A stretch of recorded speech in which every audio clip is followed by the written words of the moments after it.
En 1942, Babe Allsworth y Bill Hammersley se habían alistado para empezar su vuelo programado que incluiría pasar sobre un lago. En pleno vuelo, el piloto del avión Stinson, quien cruzaba sobre la profunda oscuridad del agua azul, notó algo inusual chapoteando en el agua cerca de una isla sin nombre en medio del lago. Mientras el avión se acercaba a esta, Allsworth fue capaz de ver que se trataba de unos peces gigantes, por lo que giró la nave alrededor para echar una mirada más de cerca. Ambos pilotos pudieron observar más detenidamente esa segunda vez y describieron lo que vieron como algo de color aluminio con cabezas amplias y planas. El ancho de sus largos cuerpos cónicos era igual al de sus cabezas, y las colas verticales ondonaban lentamente de un lado a otro.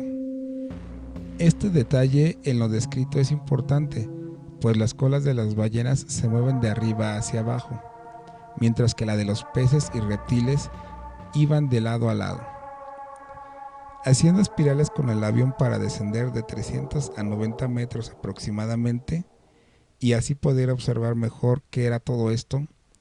Pronto dedujeron que el estimado inicial que Allsworth pensó de 3 metros se quedaba corto. Las varias docenas de enormes peces eran fácilmente más grandes que los flotadores del avión, y parecían asemejarse más a submarinos que a peces. Continuaron volando en círculos hasta que las criaturas desaparecieron en el oleaje del agua.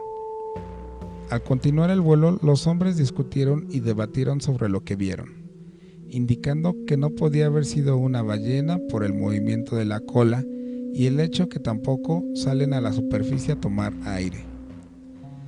Este es uno de los tantos avistamientos que reporta la gente sobre un animal desconocido que habita en este lago de Alaska y que se le conoce hoy como Ili. Este es clasificado como un críptido acuático que, según las historias, habita en un lago de un pequeño pueblo pesquero de Alaska llamado Iliamna. Los relatos de los nativos describen a una gran bestia que vaga por las aguas. Tiene entre 3 y 9 metros de largo, con una cabeza de forma cuadrada o de martillo que usa para cazar. Reportes indican que incluso hubo ataques a botes y hasta algunas muertes.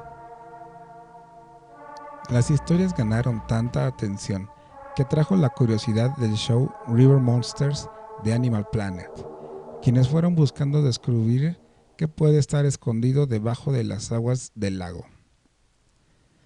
Iliamna es un gran lago natural, aunque también se lo considera como un mar interno, ubicado en el suroeste de Alaska, con casi 2.622 kilómetros cuadrados en superficie total. Es el lago más grande de este estado y uno de los más grandes del país. El lago es de 124 kilómetros en su punto más largo y tiene un ancho máximo de casi 35 kilómetros. Su punto más profundo es de 301 metros, con una profundidad promedio de 44 metros y a unos 15 metros sobre el nivel del mar. Por su ubicación remota, el acceso al lago Iliamna está restringido casi exclusivamente al uso de aviones.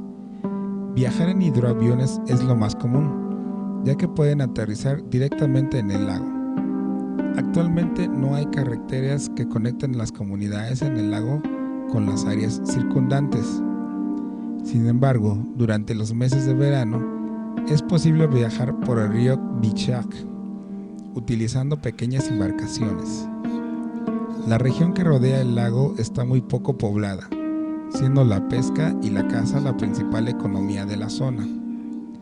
Sin embargo, el lago y los ríos circundantes han estado habitados durante siglos, con los primeros informes de asentamientos en la región provenientes de comerciantes de pieles rusos en la década de 1790. El lago en sí fue reclamado por el pueblo de Naina como su propio territorio hasta el contacto con los rusos.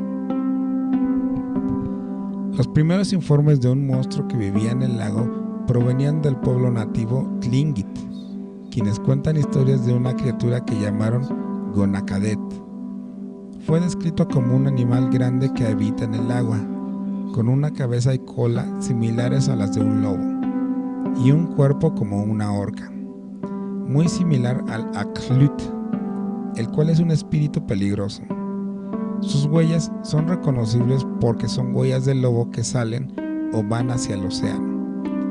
A estos y a perros que se les ve caminando al océano o dentro de él son considerados como malignos. El Gonacadet fue representado como un, entre comillas, dios pez, y fue registrado en pictografías a lo largo de las costas de Alaska y el estado de British Columbia. Otros informes tempranos del monstruo vinieron de los nativos aleutas, que cuentan historias de criaturas que llaman Yig-Ik-Nak. Se informó que los monstruos parecidos a peces viajaban en grupos y atacaban canoas y mataban guerreros, lo que provocaba el temor de los nativos. Al saber de las historias, los pilotos y pescadores se interesaron en el tema y comenzaron a preguntarse qué eran estas criaturas. Se reportaron muchos más avistamientos cuando la gente comenzó a volar bajo sobre el lago con el propósito de ver a estos peces monstruosos.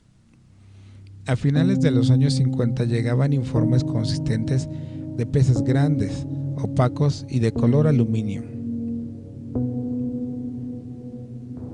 El tema cobró suficiente atención del público que en 1979 el Anchorage Daily News, el principal periódico del estado, ofreció una suma de $100,000 a cualquiera que pudiera proporcionar evidencia concluyente que demostrara la existencia del pez.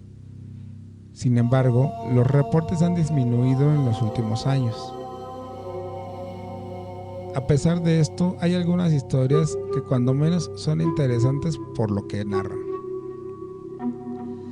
En 1947, después de dejar su trabajo, Hammersley publicó un artículo del pez monstruoso en un intento para que otras personas investigaran el asunto o que compartieran sus experiencias si algo sabían. Larry Rust, un piloto costero de los Estados Unidos, fue uno de los que se interesó en la historia. Al volar sobre Liliamna en el otoño de 1945, a unos 30 metros de altura, Rust reportó que vio un pez gigante de color aluminio de más de 6 metros de largo. En otra ocasión, en 1967, un misionario de Alaska llamado Chuck Crapuchettes dijo haber visto al monstruo 2 veces. Una vez iba volando en su hidroavión y vio un animal grande en el agua. Tomó su radio e intentó llamar a otras personas alrededor para ver si ellas podían verificarlo, pero nadie llegó a tiempo. Uno de sus amigos fue a buscarlo, llevando consigo un cable de acero de 5/16 al que le puso 2 ganchos para atún del número 2 y a los que a su vez añadió con carnada de caribú, atándolos a su hidroavión. Salió al lago sentado sobre uno de los flotadores del avión y comenzó a navegar. Luego de un rato, este se sacudió fuertemente y lo tiró al gélido lago.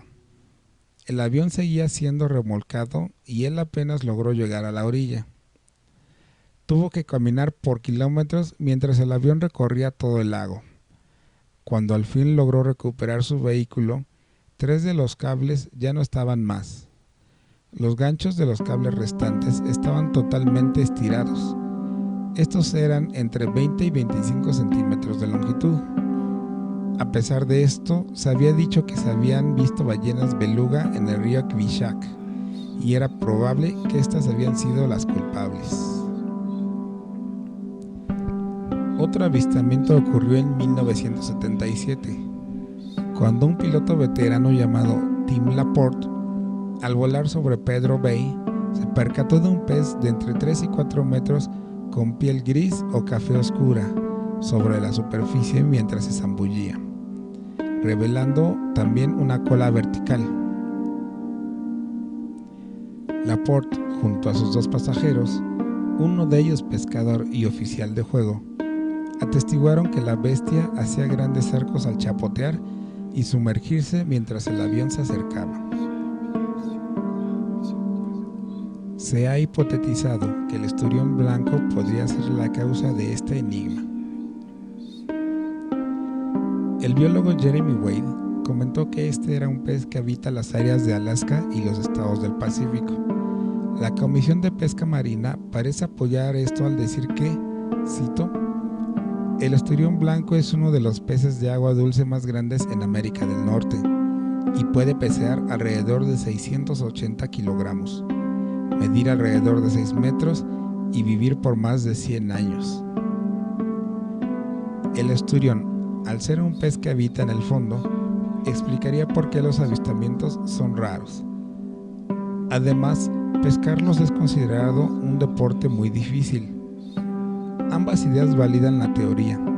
Aunque el esturión blanco se encuentra en Alaska y gran parte del noroeste del Pacífico, no hay evidencia de que éste resida en el lago Iliamna.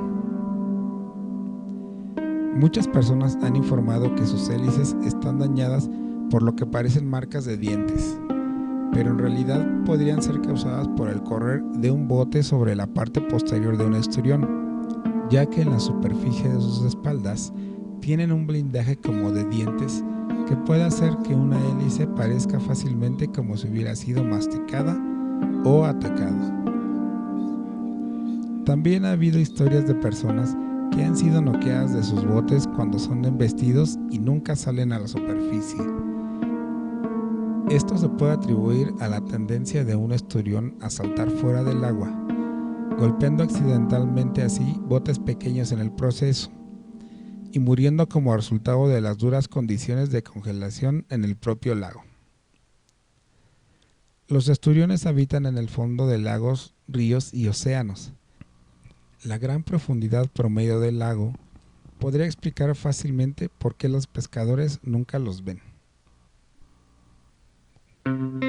Aunque no hay evidencia física para concluir la existencia del monstruo, muchos informes difieren entre sí y no son tan descriptivos sobre los hechos en sí, pues las narraciones tienden a ser ambiguas la mayoría de las veces. Tal parece que los monstruos que habitan en los lagos prueban ser los más difíciles de encontrar por alguna razón inexplicable. Solo queda esperar si en un futuro alguna nueva tecnología podrá ayudarnos a descifrar lo que parece indescifrable.